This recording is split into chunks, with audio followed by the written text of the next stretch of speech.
Irmãos, vamos então abrir nossas Bíblias em Gálatas, capítulo 5, versos 13 até o 15.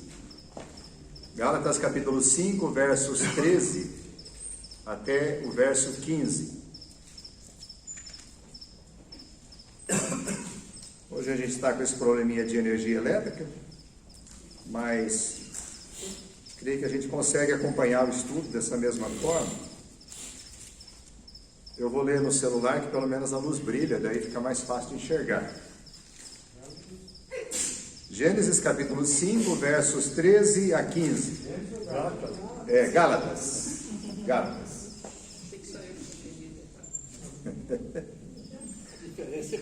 Atualmente está acontecendo essas trocas com certa frequência, né? Por causa da luz. Efeito da vacina. Que não tomei, né? Efeito da vacina que eu não tomei. Então vamos lá. A liberdade é limitada pelo amor, e aqui no estudo nós vamos ver a respeito da natureza da liberdade cristã. Porque vós, irmãos, fostes chamados à liberdade, porém não useis da liberdade para dar ocasião à carne. Sede antes servos uns dos outros pelo amor. Porque toda lei se cumpre em um só preceito, a saber: amarás o teu próximo como a ti mesmo. Se vós, porém, vos mordeis e devorai-vos uns aos outros, vede que não sejais mutuamente destruídos.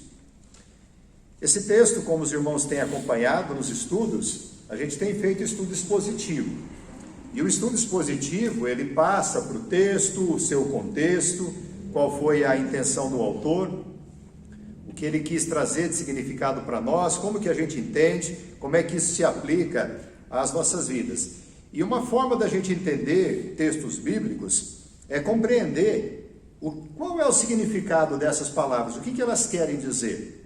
E o apóstolo Paulo, a gente sabe que ele vem falando a respeito de justificação, ele vem falando a respeito de liberdade, e ele está dizendo aqui, nesse texto: vós, irmãos, fostes chamados à liberdade. E o que a gente precisa sempre se perguntar é: o que é liberdade? Porque o conceito de liberdade, nos nossos dias, ele pode se aplicar em várias formas. Por exemplo, a proclamação da nossa independência do nosso país foi quando? 7 de setembro. E foi a independência, foi a liberdade da colônia, de deixar de ser uma colônia de Portugal, né? Esse é um tipo de liberdade. Se você perguntar para um economista, ele vai defender a liberdade, por exemplo, de mercado. Ele acha, junto com um capitalista, ele acha que o governo não deve intervir no mercado, que deve existir liberdade para que o mercado se adeque a toda a situação, seja livre mercado. A gente tem no nosso país um problema, por exemplo, com o dólar, né? A cotação do dólar. E à medida que o dólar, o câmbio é chamado livre, mas ele não é tão livre, porque o governo intervém, não tem liberdade. Outro tipo de liberdade que a gente poderia pensar é liberdade sexual, liberdade de vida, liberdade de comportamento. Que tipo de liberdade que o apóstolo Paulo está falando aqui no texto? Porque ele diz que nós somos chamados à liberdade. E nós vimos no estudo passado que essa liberdade, ela tem a ver não com a escravidão do pecado. Porque a gente ainda peca, e Jesus disse que todo aquele que peca é escravo do pecado. Mas a liberdade da consciência de culpa do pecado.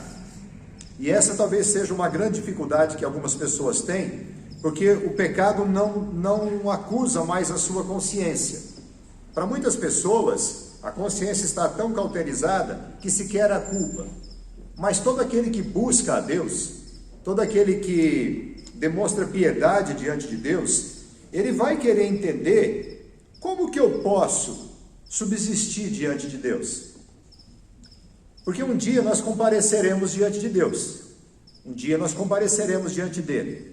E como que a gente imagina que a gente vai subsistir, que a gente vai sobreviver? que a gente vai ser aceito por Deus. E essa é a discussão que o apóstolo Paulo vem trazendo, de que muitos entendem que eu posso chegar diante de Deus e apresentar os meus méritos. E ele mostra, com boa argumentação, que os nossos méritos são trapos de imundícia, são nada diante de Deus. E a nossa obediência à lei é, na verdade, consequência de condenação da própria lei, porque a gente não vai ser absolvido por uma lei que a gente não consegue acompanhar, não consegue obedecer. As demandas delas são muito altas. Sempre que alguém vir falar de Deus para você, use esse argumento. Pergunte para ele o seguinte: como é que você espera comparecer diante de Deus? E essa é uma pergunta para mim, uma pergunta para você. Como você espera? E se você conhece a palavra de Deus e entende a obra que Cristo fez, o que Cristo nos livra, nesse aspecto de liberdade, é da consciência da culpa do pecado, que o pecado nos condenaria. E Paulo está dizendo assim: vocês foram chamados à liberdade. Como eu disse, no estudo expositivo a gente tenta entender todos os textos, né? Você notou a palavra chamados? Chamados. O apóstolo Paulo, ele vai falar a respeito do chamado, e ele começa, a primeira crítica dele por que aqueles irmãos haviam passado tão rapidamente daquele evangelho, que eles foram chamados diante de Deus. Deixa eu tentar achar aqui, porque para ler está difícil ali. Gálatas capítulo 1, verso 6. Admira-me que estejais passando tão depressa daquele que vos chamou. Daquele que vos chamou. A palavra chamada é a palavra que eu estou dando ênfase agora no texto que nós estamos lendo. Mas ele vai dizer também, no próprio capítulo 1, no verso 15: quando, porém, ao que me separou antes de eu nascer e me chamou. E agora está falando de chamado também. Eu creio que você conhece um pouquinho a respeito das doutrinas da graça. E John Piper gosta de dizer assim: elas também são conhecidas como 5 pontos do calvinismo. Mas as doutrinas da graça de Deus, elas começam primeiro dizendo, são 5, elas começam dizendo que a nossa natureza carnal, ela é totalmente corrompida. Todo ser humano, ele está corrompido pelo pecado e ele é totalmente condenável diante de Deus. E na sequência, ele vai apresentar a gente chama de um acróstico, né? O TULIP. A letra T é a total depravação humana. E depois, aí começa com a letra U, mas em inglês é incondicional, a incondicional escolha de Deus. É a soberania de Deus em escolher quem é salvo. Eleição incondicional. Deus não nos escolheu e não nos elegeu por méritos. Foi incondicional, não tinha condição para isso. Não estabeleceu uma condição. Depois ele fala da expiação limitada, quando ele fala a respeito daquilo que Cristo fez na cruz, que Paulo aborda aqui nessa carta, e ele fala a respeito de que a expiação, ou seja, Cristo pagou o nosso pecado na cruz, mas Cristo não morreu pelo mundo todo. Cristo morreu por aqueles que são chamados por Deus, que é o terceiro ponto desse acróstico. Ou seja, aliás, o quarto ponto, que é tem a depravação total, primeiro ponto, a eleição incondicional, segundo ponto, que é quem Deus escolhe, a terceira, que é a expiação limitada, Cristo morreu para salvar apenas aqueles que vierem a crer no seu nome, a quarta é a irresistível graça, e aqui entra no ponto que eu quero falar, que é o chamado de Deus. É Deus chamando, não na mente, não no ouvido, mas chamando no coração. E Ele chama por intermédio da sua palavra, da pregação da palavra. E o quinto aspecto da doutrina da graça é a perseverança dos santos. Aqueles por quem Cristo morreu, aqueles por quem os pecados foram perdoados, aqueles a quem Deus chamou pela pregação da sua palavra, a estes Deus vai guardar. até o último dia. Isso é chamado de perseverança, a perseverança dos santos. Eu lembrei desse detalhe porque a palavra em Gálatas, ela fala muito de chamado. E essas doutrinas, quando elas falam a respeito de doutrinas da graça, a gente percebe na carta aos Gálatas essa expressão muito clara: chamados. Vocês foram chamados à liberdade, vocês foram chamados na graça, vocês foram chamados, Paulo diz, eu fui chamado pela graça, e esse chamado, ele não te dá uma ideia de que você só vem se você for chamado. Se você for chamado, porque é a soberania de Deus. O apóstolo Paulo está falando aqui nesse texto a respeito desse chamado. Ele está falando nós estamos lendo o capítulo 5, a partir do verso 13. Porque vós, irmãos, fostes chamados à liberdade. E esse chamado, Deus chama a respeito por intermédio do Evangelho, para que nós creiamos na obra de Cristo e para que nós sejamos livres, libertos, livres da consciência da culpa do pecado. Na sequência ele vai dizer: porém, não useis da liberdade para dar ocasião à carne. E essa palavra ocasião, John Stott no livro ele diz o seguinte: essa palavra ocasião é como se você imaginasse uma guerra, uma batalha, e o inimigo, ele viu uma oportunidade de atacar. É como se ele cercasse uma cidade fosse toda cercada por muros, e ele andasse rodeando todo o muro, procurando uma brecha. E quando ele observa essa brecha, e quando ele acha, isso é a tal ocasião, a ocasião para a carne. E Paulo diz assim: nós somos livres da consciência do pecado, mas ele é como se fosse uma linha muito tênue, em que você não pode se justificar pelos seus méritos e nem abusar da graça de Cristo. Nenhum de nós foi chamado para viver em pecado. Então, se vocês são livres, não deem ocasião à carne. Eu me lembro de uma ilustração que um pastor contou, e ele dizia o seguinte: alguém que lutava para tentar se livrar de pornografia. E hoje em dia, do jeito que está a internet, do jeito que está as redes sociais, você recebe isso com muita facilidade, se você quiser. E aí a pessoa tentava lutar contra isso, e ela disse assim, ela chega para o pastor e diz assim: pastor, eu amo ao Senhor, eu temo a Ele, mas um dia um colega mandou uma mensagem, um arquivo lá do WhatsApp, e dizia assim, dançarinas e tal, de funk. E aí eu tinha orado, mas eu abri, eu olhei aquilo e eu pequei diante do Senhor. Por que isso acontece?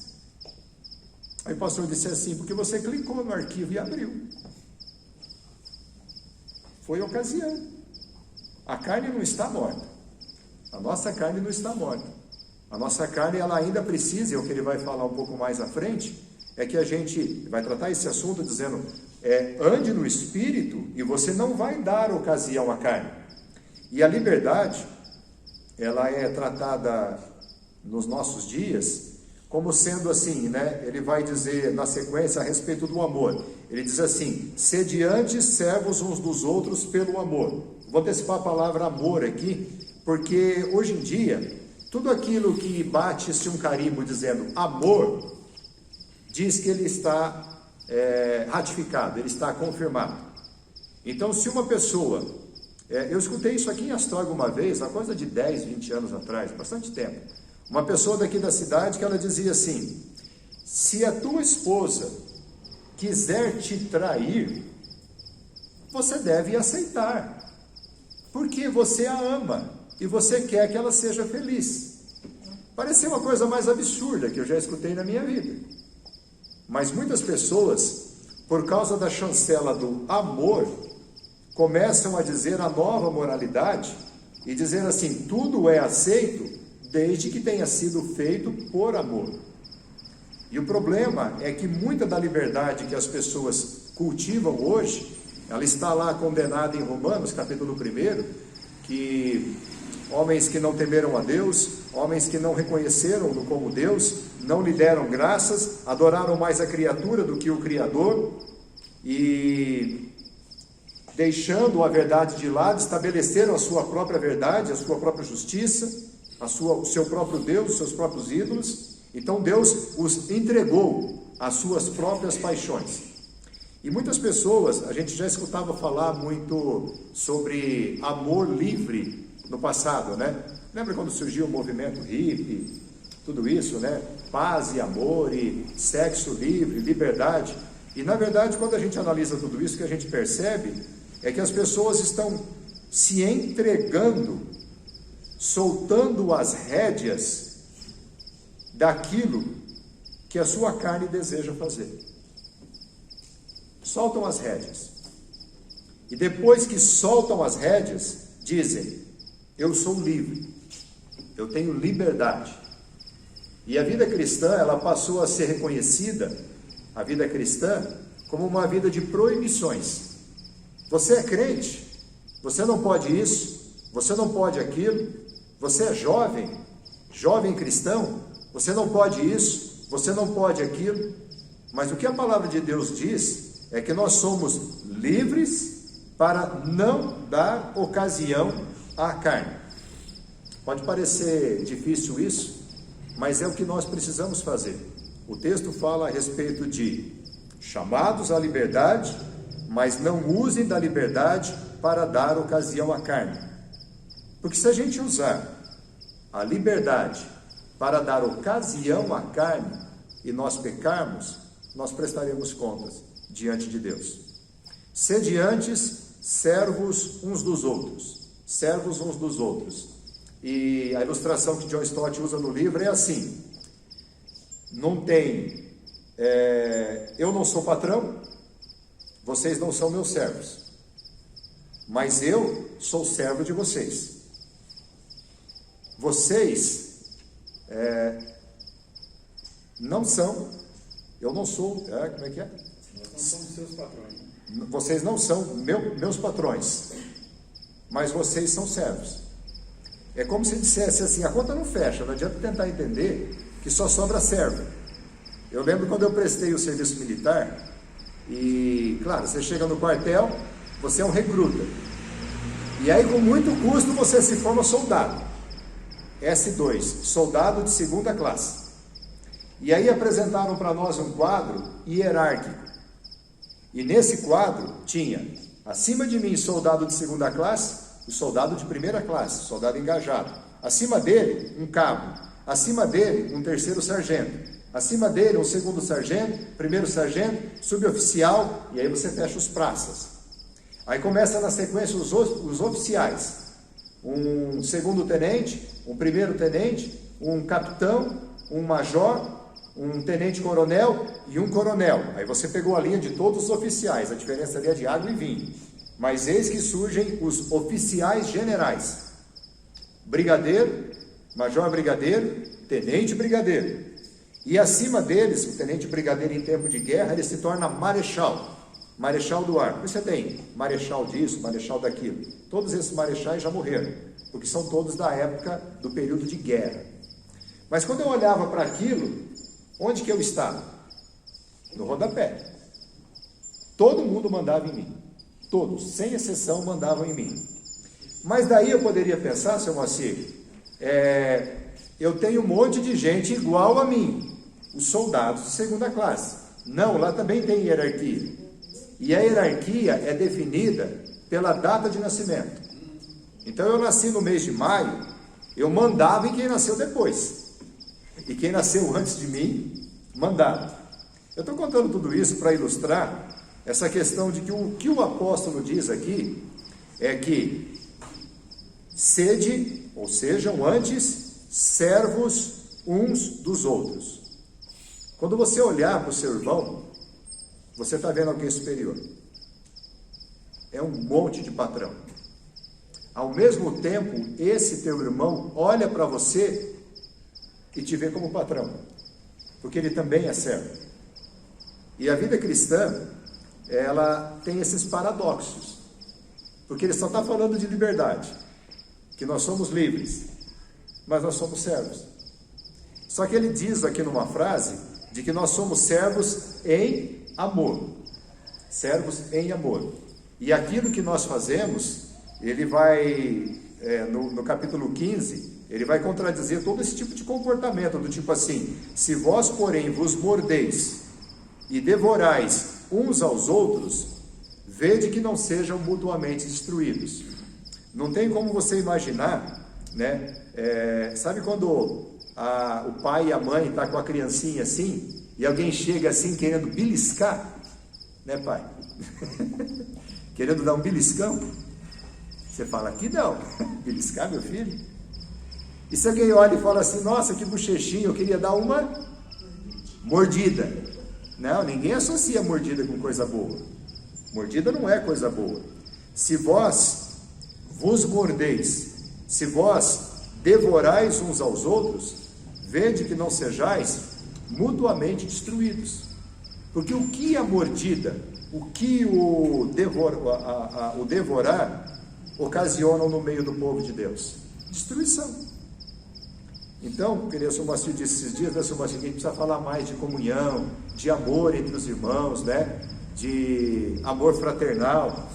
E o que o texto está falando é que nós devemos agir como servos uns dos outros, e o parâmetro que vai servir para isso é o amor. Só que agora o verso 14, ele traz um assunto que fica, quem não reflete, fica contraditório, porque ele cita um texto da lei. A lei que ele acabou de dizer, e ele vinha explicando o tempo todo, que nós não somos escravos. Então, porque toda a lei se cumpre em um só preceito, a saber, amarás o teu próximo como a ti mesmo. Você já parou para pensar por que Paulo cita a lei? Que ele aparentemente estava combatendo? Ele não estava combatendo a lei. O que ele estava, na verdade, combatendo é o tentar se justificar pela obediência à lei. Imaginar que você, porque obedece à lei, você tem méritos diante de Deus. Não tem. Mas acontece que a lei de Deus, ela é boa, ela é perfeita, ela é pura, ela restaura a alma. A lei do Senhor, ela é muito boa. Mas por que Paulo, então, está citando ela aqui? Veja se você consegue abrir em Romanos, capítulo 8, verso 3.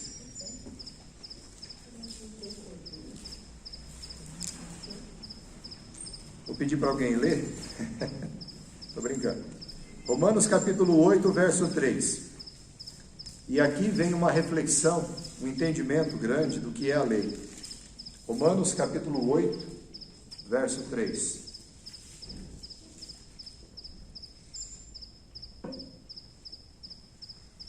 Porquanto que fora impossível a lei ao que estava enfermo pela carne, isso fez Deus, enviando o seu próprio Filho em semelhança de carne pecaminosa, e no tocante ao pecado, e com efeito condenou Deus na carne o pecado. Tudo bem. Você vê que a luz é boa, viu, pastor? A luz de emergência. Uma senhora de mais de 80 anos, lendo, né? Eu vou ler novamente aqui, para de repente ficar também na gravação. Porquanto o que fora impossível à lei, no que estava enferma pela carne, isso fez Deus, enviando o seu próprio Filho, em semelhança de carne pecaminosa, e no tocante ao pecado, e com efeito, condenou Deus na carne o pecado. Irmão, se você está acompanhando esses estudos de Gálatas, perceba como isso aqui explica muito bem tudo aquilo que já foi dito lá em Gálatas. Porquanto o que fora impossível à lei. O que era impossível à lei? Salvar alguém. Porque as demandas da lei não podem ser cumpridas por nós. Pense nos 10 mandamentos. Pense no mandamento, nos resumos dos 10 mandamentos. Amar a Deus de todo o coração, toda a alma, entendimento e força. E o segundo mandamento, que é amar ao próximo como a ti mesmo. E como que a gente vai conseguir cumprir essa lei? Paulo vai dizer, o que for é impossível à lei, porque ela estava enferma, não a lei, mas por causa da carne. Somos pecadores. E Paulo vai dizer que a lei foi dada para enquadrar todo mundo como pecador, para que ninguém se orgulhe diante de Deus e diga, eu sou justo. Não somos. Porque o que for impossível à lei no que estava enferma pela carne, isso fez Deus, a justificação, enviando o seu próprio Filho em semelhança de carne pecaminosa. Apenas semelhança. Porque Cristo tinha um corpo que nem o nosso, carnal, físico, ossos, carne, nervos, todo o corpo completo. Cristo tinha tudo isso, mas era semelhança de carne pecaminosa, mas sem pecado. E no tocante ao pecado, com efeito, condenou Deus na carne o pecado. Lembra que o pecado, o salário do pecado é a morte? E como é que Deus pode transformar pecadores como nós em pessoas justas?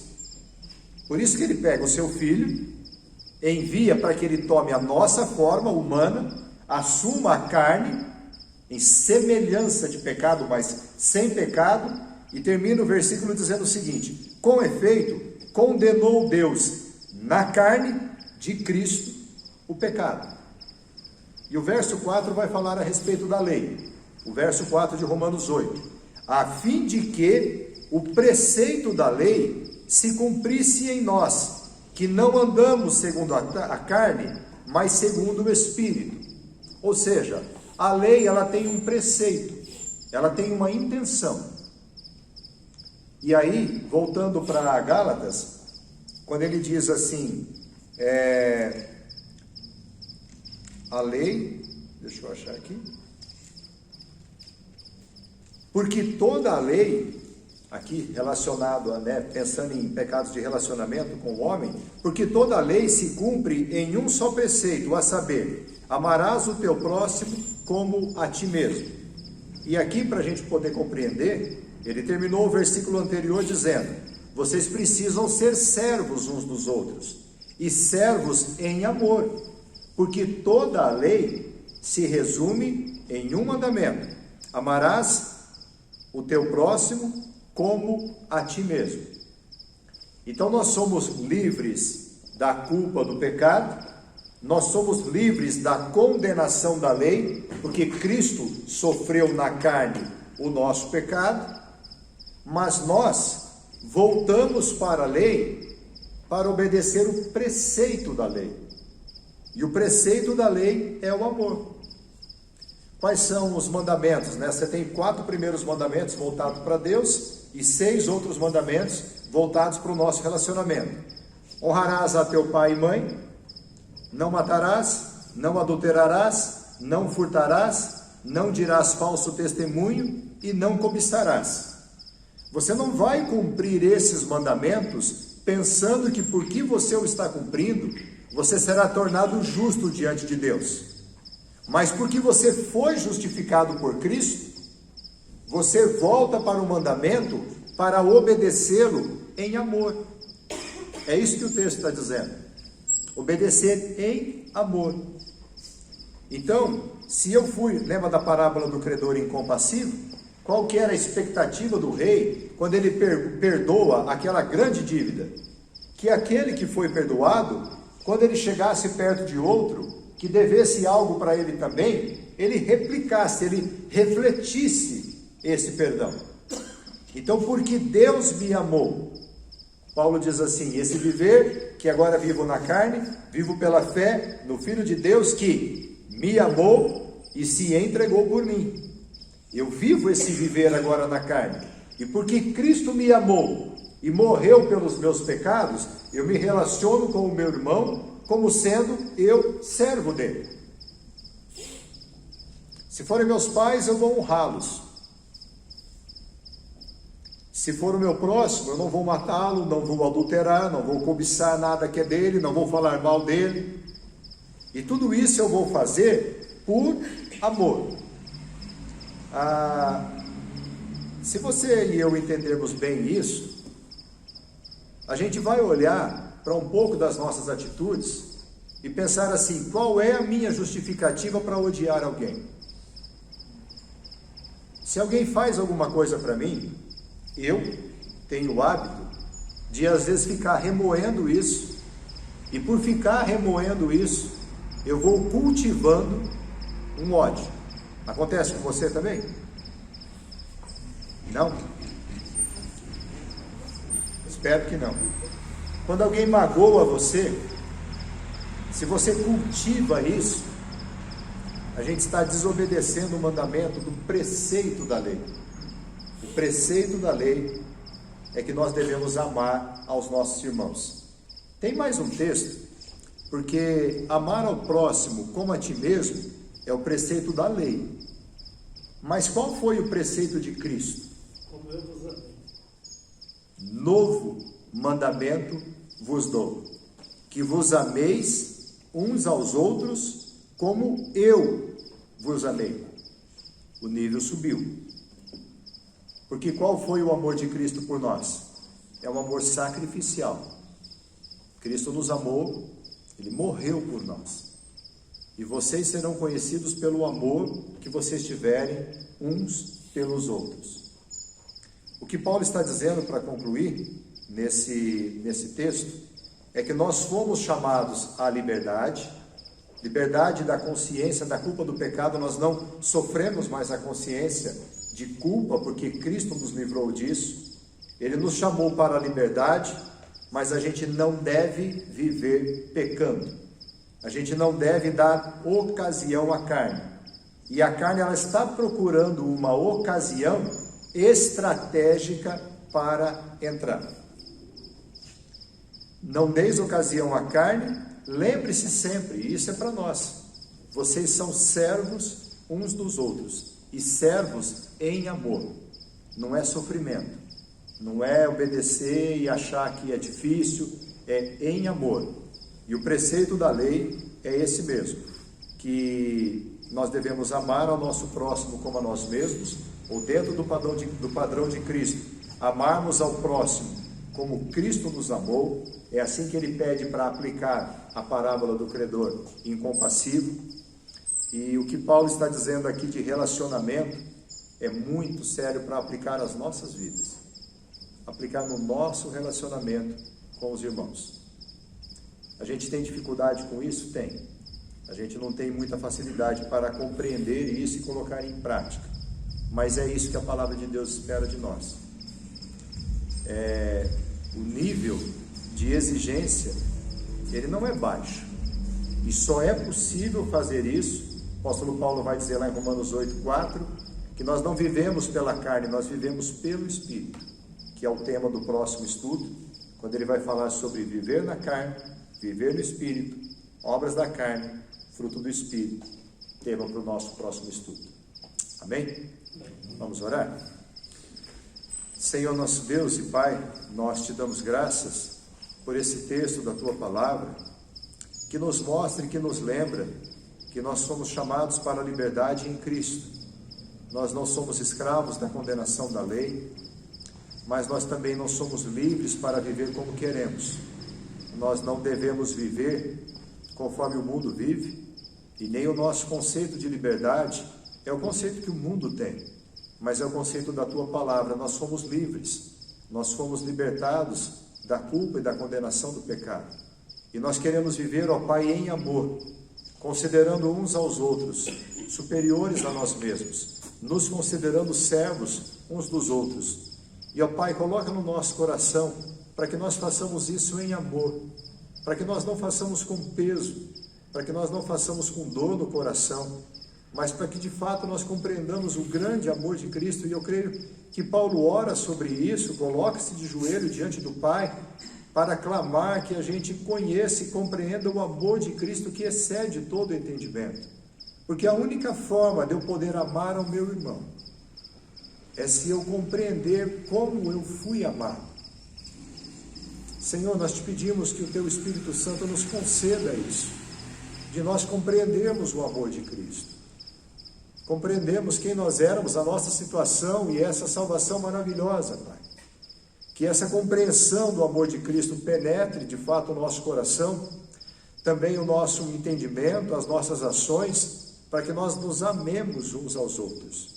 E, ó Deus, que o Senhor ajude essa igreja a crescer no amor de uns para com os outros, para que o Teu Espírito seja derramado poderosamente sobre nós. Nós precisamos de poder para ser testemunhas, poder para testemunharmos do Teu amor, e que essa igreja pregue o Evangelho com ousadia e com intrepidez, mas só faremos isso se formos revestidos de poder. Que esse poder, ó Deus, mude a nossa intenção do coração. Que nós vivamos, ó Deus, sim, para louvor da Tua glória. E sempre que passemos por essas oportunidades de relacionamento, que nós nos lembremos daquilo que Cristo fez por nós. E que nós amemos uns aos outros como Cristo nos amou. É o que te pedimos no nome do nosso Senhor e Salvador Jesus Cristo. Amém. Amém.